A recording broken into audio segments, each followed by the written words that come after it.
அனைவருக்கும் வணக்கம். இன்னைக்கான ஜோதிட பதிவில் நம்ம பார்க்க போகிற ரொம்ப ரொம்ப முக்கியமான ஒரு பயனுள்ள ஜோதிட கணிப்பு என்ன அப்படின்னு பார்த்தீங்கன்னா, மேஷ ராசியில் பிறந்தவங்களுக்கு ஆனி மாதம் எப்படிப்பட்ட பலன்கள் கிடைக்கப்பட போகிறது, கிரகநிலை கிரக மாற்றத்தின் காரணமாக அப்படிங்கிறத பார்க்க போகிறோம். சூரிய பகவானை பொறுத்த வரைக்கும் மேஷ ராசியில் மேஷ ராசிக்காரர்களுக்கு என்ன மாதிரியான பலன்கள் அவருடைய பெயர்ச்சியின் காரணமாக ஆனி மாதம் முழுவதும் தரப்போகிறாரு அப்படிங்கிறத பற்றியும், இன்னும் மேலும் மற்ற கிரகங்களினுடைய சஞ்சாரம், கூட்டணி, பார்வை, சேர்க்கை இவற்றின் அடிப்படையில் என்னென்ன மாற்றங்கள் எப்படிப்பட்ட நிலைகள் உருவாக போகிறது அப்படிங்கிறத பற்றியும் தெரிஞ்சுக்க போகிறோம். ஸோ இந்த பதிவு உங்களுக்கு மிக பயனுள்ள விகிதத்தில் இருக்கும். வீடியோவை ஸ்கிப் பண்ணாமல் கடைசி வரைக்கும் பாருங்கள். உங்கள் வீட்டில் யாராவது மேஷராசி அன்பர்கள் இருக்காங்க அப்படின்னாலோ, இல்லை உங்களுக்கு தெரிஞ்சவங்க உங்களோட ஃப்ரெண்ட்ஸ் அண்ட் ஃபேமிலிஸில் யாராவது மேஷராசிக்காரர்கள் இருக்காங்க அப்படின்னா அவங்களுக்கு இந்த பதிவு மிக மிக பயனுள்ள விகிதத்தில் இருக்கும். நீங்களும் மேஷராசிக்காரர்கள் அப்படின்னா வீடியோவை ஸ்கிப் பண்ணாமல் பாருங்கள். உங்களுக்கு தெரிஞ்சவங்க மேஷராசிக்காரர்கள் இருக்காங்க அப்படின்னா அவங்களுக்கும் இந்த பதிவை ஷேர் பண்ணுங்கள். நிறைய விஷயங்களை தெரிஞ்சுக்கிட்டு பலன் பெற முடியும். சரி நேயர்களே, வாங்க வீடியோக்குள்ளே போகலாம். மேஷராசிக்காரர்களை பொறுத்த வரைக்கும் பிறக்க இருக்கக்கூடிய ஆனி மாதம் அப்படிங்கிறது மிகப்பெரிய அளவில் மாற்றத்தை கொண்டு வரக்கூடிய வகையில் இருக்குங்க. கடந்த காலத்தை விடவும் இந்த காலம் தங்களுடைய வாழ்க்கையில் புது புது அனுபவங்கள், புது புது விஷயங்களை நீங்கள் தெரிந்து கொள்ளக்கூடிய வகையில் அமையப்பெறுவீங்க அப்படின்னு சொல்லலாம். புது புது சிந்தனைகள் உருவாகலாம். அதன் மூலமாக நிறைய லாபங்களும் அனுகூலங்களும் தங்களுக்கு ஏற்படுவதற்கான வாய்ப்பு இந்த காலகட்டத்தில் கூடுதலாகவே இருக்கப்பெறுகிறது. இந்த நேரத்தை பொறுத்த வரைக்கும் தங்களுடைய வாழ்க்கையில் இன்பகரமான, மகிழ்ச்சிகரமான பல விஷயங்கள் நடைபெறுவதற்கான வாய்ப்பும் இருக்கப்பெறுகிறது அப்படின்னு சொல்லலாம். அது மட்டும் இல்லாமல் இந்த நேரத்தை பொறுத்த வரைக்கும் பார்த்தோம் அப்படின்னா பண இழப்பு, செலவு அதிகரிக்கிறது அப்படின்னு சிக்கலான சூழலையும் அவர்கள் எதிர்கொள்ள வேண்டியதாக இருக்கும். சூரிய பகவான் மார்ச் 14 முதல் மீன ராசியில் பெயர்ச்சியாகி அடுத்த ஒரு மாத காலம் சஞ்சரிக்க போகிறார். அது மட்டும் இல்லாமல் மீன ராசியில் சூரியன், ராகு, சுக்கிரன், புதன் கிரகங்களோடு மார்ச் 29 சந்திரன், சனி பெயர்ச்சியால் 6 கிரகங்களினுடைய சேர்க்கையும் நடக்க இருக்கு. 30 ஆண்டுகளுக்கு பிறகு மீன ராசியில் சூரியன் மற்றும் சனியின் சேர்க்கை மற்றும் 6 கிரகங்களினுடைய சேர்க்கை. அது மட்டும் இல்லாமல் சனி பகவான் மற்றும் ராகுவினுடைய சேர்க்கை தங்களை பொறுத்த வரைக்கும் குடும்ப உறவுல விரிசல், வேலை தொழிலில் தொய்வு ஏற்படுவதற்கான வாய்ப்பு இருக்கு. அதிலும் குறிப்பாக கும்பராசி அன்பர்களை பொறுத்த வரைக்கும் 7.5 சனி நடைபெறக்கூடிய ஒரு காலகட்டம் அப்படிங்கிறதுனால நீங்க கூடுமான வரைக்கும் அதீத கவனத்தோடு இருக்க வேண்டிய ஒரு காலகட்டமாக இந்த காலம் அமைய பெறுகிறது அப்படின்னு நான் சொல்லணும். எல்லா விஷயத்திலையுமே சற்று கவனத்தோடு இருப்பது முக்கியமான ஒன்று அப்படின்னு கூட சொல்லலாம். இந்த நேரத்தை பொறுத்த வரைக்கும் எல்லா விஷயத்துலையுமே சரிங்க, எச்சரிக்கையோடு இருக்க பாருங்க. அதிலும் பார்த்தீங்கன்னா பணம் சம்பந்தப்பட்ட விஷயத்தில் ரொம்ப ரொம்ப கவனமாக இருக்கணும். உங்களுடைய சேமிப்பை ஜாக்கிரதையாக பார்த்து கொள்ளுங்க. முதலீட்டின் போது கவனமாக இருக்க வேண்டும். 3வது நபர் பேச்சை கேட்டு, தெரியாத மனிதர்களின் பேச்சை கேட்டு பணத்தை யாருக்கும் கொடுக்காதீங்க. பணத்தை யாரிடமிருந்தும் கை நீட்டி வாங்க வேண்டாம். ஜாமீன் கையெழுத்து போட வேண்டாம். செலவையும் கொஞ்சம் குறைத்து கொள்ள வேண்டியது அவசியம். மற்றபடி வேலையில் ஓரளவிற்கு முன்னேற்றத்தை நீங்கள் எதிர்பார்க்கலாம். குடும்பத்தில் பார்த்தோம் அப்படின்னா அவ்வப்போது சண்டை சச்சரவுகள் ஏற்பட்டாலும் சந்தோஷத்திற்கும் குறைவு இருக்காது அப்படின்னு சொல்லலாம். அதே மாதிரி ஆரோக்கிய விஷயத்திலையும் ஏற்ற தாழ்வுகள் நிறைந்ததாக இருக்கும். அப்படிங்கிறதுனால கொஞ்சம் கவனத்தோடு ஆரோக்கிய விஷயத்திலையும் இருக்க பாருங்க. பண பிரச்சனைகள், குழப்பங்கள் அனைத்துமே இந்த காலகட்டத்தில் ஏற்படுவதற்கான வாய்ப்பு இருக்கிறதுனால கொஞ்சம் எல்லா விஷயத்திலையுமே அக்கறையோடு நடந்து கொள்ள வேண்டியது அவசியமாகிறது. நீங்கள் புதிய முயற்சிகளை தற்சமயம் மேற்கொள்ள வேண்டாம். நீங்கள் நீண்ட நாட்களாக முயற்சி செய்து தோல்வி அடைந்த விஷயங்களை இந்த காலகட்டத்தில் கையில் எடுத்தீங்க அப்படின்னா அது தங்களுக்கு மிகப்பெரிய அளவில் விளைவுகளை ஏற்படுத்தலாம். அதனால் சிறிது காலத்திற்கு தள்ளி போடுவது அவசியம். அதாவது இன்னும் ஒரு 2 மாதங்களுக்கு அதை தள்ளி போட்டிங்கன்னா ரொம்ப நல்லது.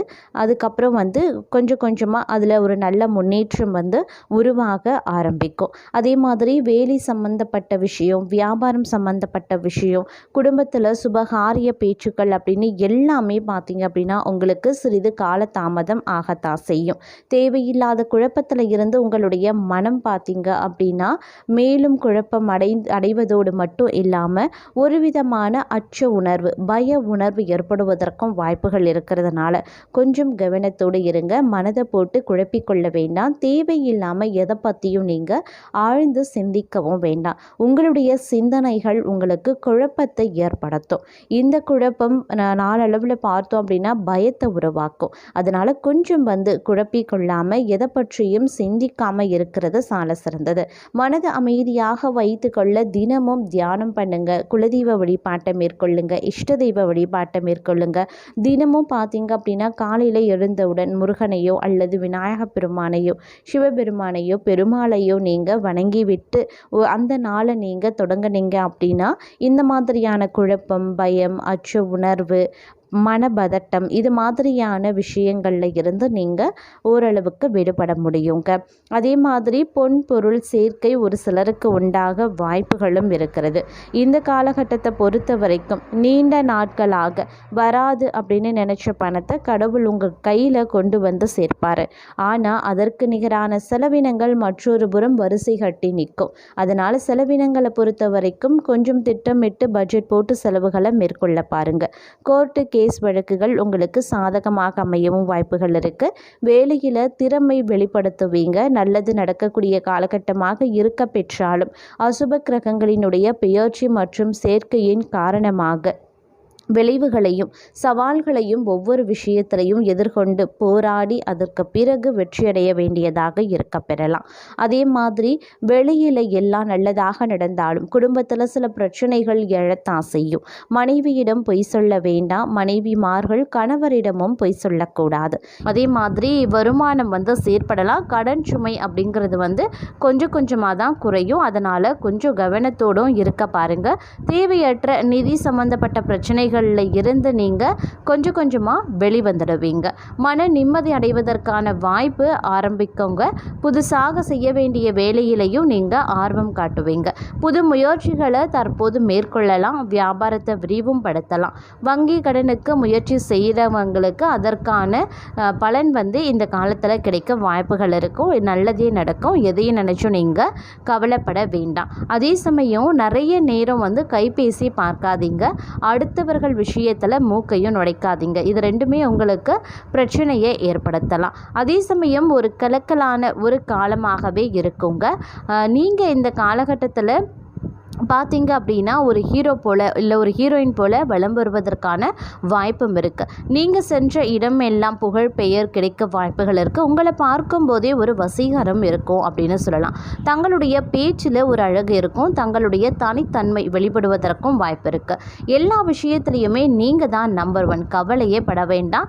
இருந்தாலும் ஒரு சில விஷயங்களில் மட்டும் நீங்கள் கொஞ்சம் உஷாராக இருந்தீங்க அப்படின்னா ஜம் அப்படின்னு எல்லா வேலைகளும் படபடன்னு நடந்து உங்களுக்கு மகிழ்ச்சி ஏற்படுத்தக்கூடிய வகையில் அமையப்பெறும் அப்படின்னு சொல்லலாம். இருந்தாலும் மற்றொரு புறம் நீங்கள் கொஞ்சம் செலவுகள் விஷயத்தில் அதிகமான ஒரு எண்ணத்தை கடைபிடிக்க வேண்டியது அவசியமாகிறது. அதாவது செலவுகள் விஷயத்தில் கொஞ்சம் கண்ணும் கருத்துமாக இருக்க வேண்டியது முக்கியமான ஒன்று. கடன் வாங்க வேண்டிய சூழ்நிலை சில பேருக்கு உண்டாகலாம். அதே மாதிரி குடும்பத்தில் சின்ன சின்ன சண்டை சச்சரவுகள் வருவதற்கும் வாய்ப்புகள் இருக்குது. உடனே பயப்பட வேண்டாம். கணவன் மனைவி விட்டு கொடுத்து செல்லக்கூடிய பட்சத்தில் பிள்ளைகள் அனுசரித்து சென்றால் நிச்சயம் நன்மை நடக்க வாய்ப்புகளும் இருக்குது. நீண்ட தூர பயணத்தை தவிர்த்து கொள்ளுங்க. வேலையில் தங்களுக்கு சாதகமாக எல்லா விஷயமும் நடக்க வேண்டும் அப்படின்னு நினைக்க வேண்டாம். எதிர்ப்புகள் வந்தாலும் அதை சமாளிக்கக்கூடிய பக்குவம் தங்களுக்கு இருக்கணும். வியாபாரத்திலையும் அனுசரணையாக இருக்கணும். பெண்களுக்கு இந்த காலம் நிச்சயம் நிதானம் தேவை அப்படிங்கிறதையும் நினைவில் வைத்து கொண்டு செயல்பட பாருங்க. அதே மாதிரி குடும்பத்தில் விருந்தாளிகளுடைய வருகை இருக்கிறதுனால சுப செலவு அது உண்டாக்குங்க. கணவனுக்கு மனைவி, மனைவிக்கு கணவன் அப்படின்னு ஒருவருக்கொருவர் நல்ல புரிதல் இருக்கும் அப்படின்னு சொல்லலாம்.